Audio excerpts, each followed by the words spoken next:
Bom, gente, então até agora a gente estava falando, né, de ligas metálicas. Vimos primeiro ligas metálicas ferrosas, que são as que contêm ferro, e algumas ligas metálicas não ferrosas, que são aquelas que não contêm ferro. O que vai mudar para a gente agora, nesses outros tipos de materiais, é que até então a gente estava falando de ligação metálica. A ligação metálica, ela pressupõe, né, que a gente tenha arranjos cristalinos, que a gente tenha átomos arrumados dentro de uma célula unitária que vai se repetir ao longo do material. Agora a gente vai falar de outros materiais que, na verdade, eles acabam tendo aí uma ligação diferente da ligação metálica, né? Então, em alguns casos, a gente vai voltar a falar aí, vai pensar na questão das moléculas, né, que estavam esquecidas, e aí tem mais a ver com as aulas de química pelas quais a gente já passou. Então, dentro do grupo das ligas não metálicas, um grande grupo de muita utilização são os polímeros. O que são polímeros? São, né, substâncias formadas por agrupamentos de monômeros, originando macromoléculas. Então, na verdade, o que está dizendo para a gente aqui? Está dizendo que os polímeros, né, são materiais cuja unidade básica não é célula unitária, não é um arranjo atômico, mas é o monômero, que é originado pelas moléculas. Então, você tem uma reunião de moléculas que vão formar os monômeros, que vão se repetir no processo de polimerização. A gente tem duas categorias de polímeros, os naturais e sintéticos. Dentro dos naturais, dois conhecidíssimos da gente. Primeiro, o látex. Então, na verdade, a gente vai ter a borracha sob as duas formas, né, dentro da categoria de polímeros. Então, é difícil, às vezes a gente se confunde um pouco, né, porque as pessoas falam muito em polímero, polímero, polímero, e aí acham lá que polímero é só plástico, tá? Então, tem mais alguma coisa dentro dos polímeros que não são só os plásticos. E aí eu busquei, né, uma literatura que traz uma classificação que é a classificação com a qual eu mais me identifiquei, que eu acho que é aqui, de fato, mostra como é que a gente pode encarar essa grande categoria de polímeros. Então, dentro dos naturais, né, a borracha extraída direto, né, o látex, né, extraído direto da seringueira, então a borracha de forma natural, e mais a celulose, aí a partir do algodão. Então, a gente tem aí dois materiais que são considerados categoria de polímeros e que são naturais. E aí a grande parte dos polímeros, aí de fato não tem para onde correr, né, é a parte dos sintéticos. E aí, dentro dos sintéticos, você ainda tem alguns que não são plásticos, tá? Você tem, por exemplo, a borracha, né? E aí a gente está falando dessa borracha que é de origem não natural, né? É derivado do petróleo. Essa é uma das que a gente está mais acostumado. A gente tem o silicone, que não é nem uma borracha e nem é um plástico, tá? O silicone é uma outra categoria dentro dos polímeros sintéticos. E a gente tem um ainda chamado hidrogel, ou seja, é um polímero hidroabsorvente. É um polímero que ele encharca de água e retém essa água durante um tempo. Quem não conseguiu identificar ainda pela foto o que é um hidrogel, eu vou dizer para vocês. O hidrogel são aquelas bolinhas que utiliza às vezes em enfeite de festa. Você chega e tem algum arranjo, normalmente o arranjo é de vidro, é um arranjo transparente ou de plástico, e essa bolinha, quando você coloca água, ela incha. Então, esse recurso, né, esse elemento, esse material, é um polímero sintético, tá? É chamado hidrogel. Então, é um polímero que ele é hidroabsorvente. Então, ele absorve água e retém essa água durante um determinado tempo. E aí, além, desses polímeros, aí, dentro ainda da categoria dos sintéticos, aí sim, a gente tem aquele grande grupão que são os plásticos. Dentro dos plásticos, a gente tem dois grupos de plásticos, tá? Um plástico que é chamado termoplástico, outro plástico que é chamado termofixo. Vamos pensar na nomenclatura. Termo tem a ver com temperatura, plástico, plasticidade. Termo, temperatura, fixo é que provavelmente não se molda ou não se deforma, alguma coisa desse tipo. Então, de acordo com a temperatura, é um plástico que ele vai se deformar ou não vai se deformar. Para a gente ter assim um exemplo e entender um pouquinho melhor, plástico termoplástico é aquele que, quando você aquece, ele amolece, quando resfria, ele endurece novamente. Vocês conhecem um monte. Plástico termofixo é aquele que você tem uma reação inicial, que é uma reação química, uma reação de endurecimento, quando você o produz, e aí ele reagindo quimicamente, ele endurece e depois você pode colocar calor nele que ele não vai mais amolecer. pode haver combustão dele, como há, por exemplo, com a madeira. A madeira não amolece, a madeira entra em combustão. Então, o plástico termofixo ele vai entrar em combustão, mas ele não vai amolecer. Também há exemplos que vocês conhecem, mas vocês não sabem que são plásticos termofixos. Como a gente está com um tempinho, e aí, esse aqui foi fácil de achar, tem um videozinho aqui que mostra um pouco de produção de plástico. Agora, eu não sei se o áudio sai para vocês, mas também esse vídeo aqui é um vídeo que ele praticamente não tem áudio, tá? Ele tem legenda, então fica fácil de vocês verem e entenderem um pouquinho sobre plástico. O áudio que tem é áudio mais de música, de sons assim, né?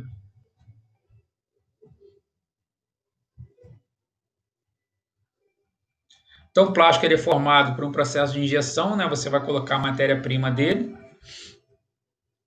que são grânulos plásticos, né? Então, o plástico ele é moído e levado para a produção do novo plástico.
Bom, então, dentro dos plásticos, né, a gente viu aí, né, uma produção de plástico, né, o plástico moído, ele entra, né, no molde sob pressão, né, aquecido, né, entra no molde sob pressão para dar origem a algumas peças. Aquilo ali me parece que é peça de painel de automóvel, né, aquela parte superior do painel, né?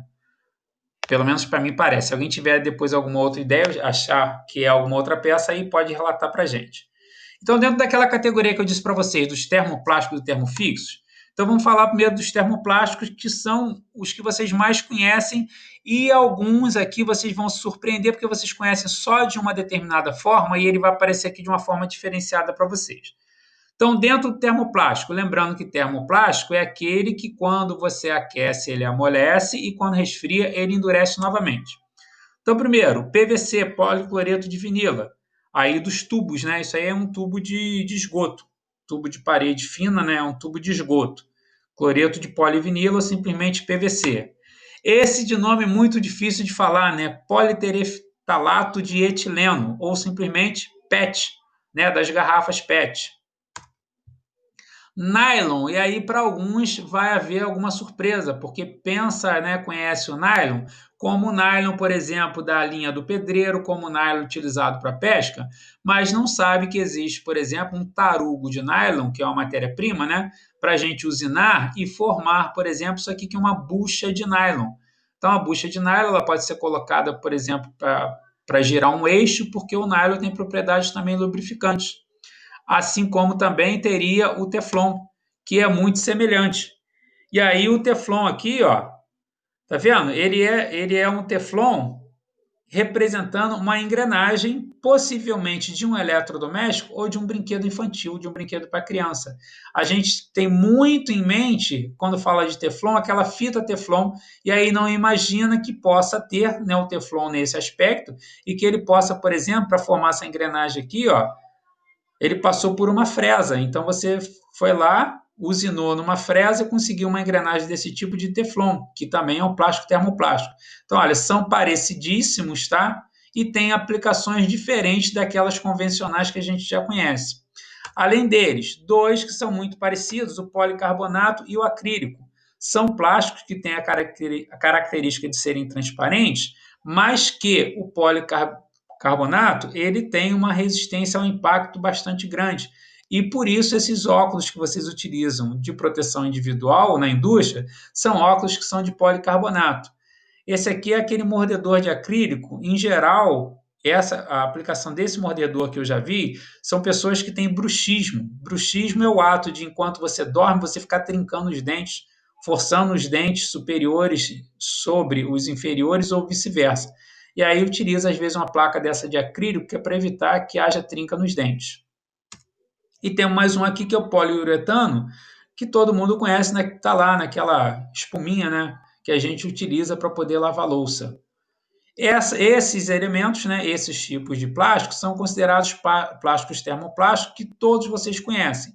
E o termofixo, vocês também conhecem os plásticos termofixos. Olha só, primeiro, baquelite. Todo mundo já viu um disjuntor desse tipo, que é um disjuntor que a gente diz que é da categoria NEMA, né? Agora a gente tem também os disjuntores de DIN, mas esse aqui é da categoria NEMA. Então, esse disjuntor preto, ele é de baquelite. Ele é um plástico termofixo. Por que, que ele é feito com plástico termofixo? Porque um disjuntor, ele normalmente desarma graças a uma sobrecarga ou um curto-circuito. Uma sobrecarga ou um curto-circuito gera um calor, e esse calor vai ser aplicado nesse disjuntor. Então, se o calor estiver em excesso, esse disjuntor vai amolecer e não vai funcionar devidamente como deveria. Então, por isso, ele é de um plástico termofixo. Baquelite também é o mesmo material que está nos cabos das panelas. As panelas que têm cabo nessa coloração escura, preta, são cabos de baquelite, também para que eles não amoleçam em contato com a panela, que vai se aquecendo e vai transmitindo calor para o cabo. Outro tipo de plástico termofixo que vocês conhecem é o epóxi. Na verdade, eu coloquei aqui esse exemplo porque eu achei, né, não é para fazer propaganda nenhuma aqui do compound adesivo, que é uma cola da Vedacity. O epóxi normalmente são dois materiais, né, duas matérias-primas, que você mistura entre si. Essas matérias-primas vão reagindo quimicamente, inclusive é uma reação também exotérmica, ela libera calor, depois endurece e não mais amolece. O mais próximo, né, que vocês, talvez alguns não conheçam esse, talvez outros conheçam, mas o mais próximo é aquela cola chamada Durepox. Também é um epóxi. Você tem dois componentes, você mistura, e aí quem já teve a oportunidade de preparar Durepox sabe que enquanto você está misturando, você percebe que está havendo um aquecimento. É óbvio que não é o suficiente para queimar a mão, mas é o suficiente para você sentir que está aquecendo. E o Durepox, depois que endurece, você pode botar fogo nele lá. Ele vai ficando escuro, mas ele não mais amolece. O que vai acontecer é que se chegar na sua temperatura, né, de combustão, ele vai entrar em combustão. E por último, também as resinas. As resinas são elementos que a gente, né, depois de utilizadas, né, depois que elas reagem com o catalisador, as resinas vão endurecer e também não mais amolecem na presença de calor. Bom, então vou fazer o seguinte: